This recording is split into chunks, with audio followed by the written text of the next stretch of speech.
Alright, let's dive into something that's been bubbling up in the markets lately, the Australian dollar's recent struggles against the Japanese yen.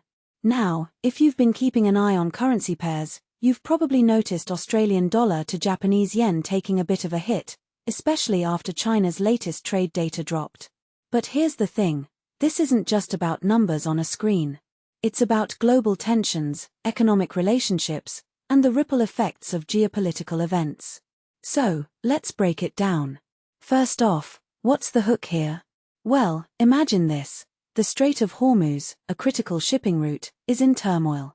That's like a major artery in the global economy getting clogged. Personally, I think this is what's driving the safe haven demand for the yen right now. When the world feels shaky, investors flock to stability, and the yen, despite its structural weaknesses, still wears the safe haven crown. But here's where it gets interesting. The AUD, which is often tied to China's economic health, is getting caught in the crossfire. China's trade data came in mixed. Exports and imports grew, but not as much as before. What many people don't realize is that Australia's economy is deeply intertwined with China's. So, when China sneezes, Australia catches a cold. From my perspective, this isn't just a currency story, it's a tale of global interdependence. Now, let's talk about the RBA, Australia's central bank. Rabobank's FX strategists are betting on another rate hike in November. That's a bold call, especially when the global economy feels like it's walking on eggshells. But here's the kicker, the market is hungry for clarity. The RBA's August meeting could be a game changer, and if they signal more tightening, it might give the AUD a modest boost.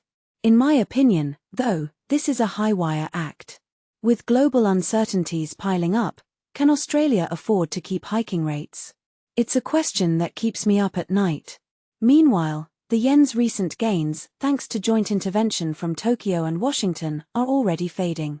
This raises a deeper question. Can official intervention really fix the yen's structural issues? Wide interest rate differentials, fiscal concerns, and high energy costs are like anchors dragging the yen down. What this really suggests is that intervention might be a band-aid, not a cure. One thing that immediately stands out is the skepticism in the market. Traders are betting that authorities might step in again, but they're not convinced it'll stick. If you take a step back and think about it, this is a classic case of short-term fixes versus long-term challenges. Now, let's zoom out for a second. ING analysts are pointing to the weakness in Asian currencies, not just the yen, but the Korean won and Taiwanese dollar too, as a trigger for the recent US dollar to Japanese yen intervention. What makes this really interesting is the timing. If the Fed holds off on hiking rates and the dollar weakens, this intervention could align perfectly with broader policy goals. But here's the twist, is this just a temporary reprieve?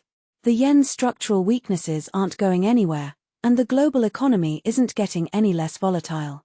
From my perspective, this is less about saving the yen and more about buying time. So, where does this leave us? The Australian dollar to Japanese yen cross is at a crossroads. On one hand, the yen's retreat could give it some breathing room. On the other, the AUD's ties to China and global uncertainties are weighing it down. Personally, I think the next few months will be a rollercoaster.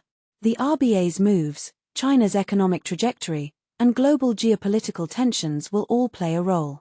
What this really suggests is that we're in for a wild ride, and currency traders better buckle up. Closing thought, currency markets are like a mirror reflecting the world's complexities. Every tick and dip tells a story about economies, policies, and human behavior. As we watch Australian dollar to Japanese yen navigate these turbulent waters, it's not just about pips and profits. It's about understanding the forces shaping our world. So, here's my question for you. What do you think is the bigger driver here, economic fundamentals or geopolitical chaos? Let me know in the comments below. Until next time, stay curious and keep analyzing.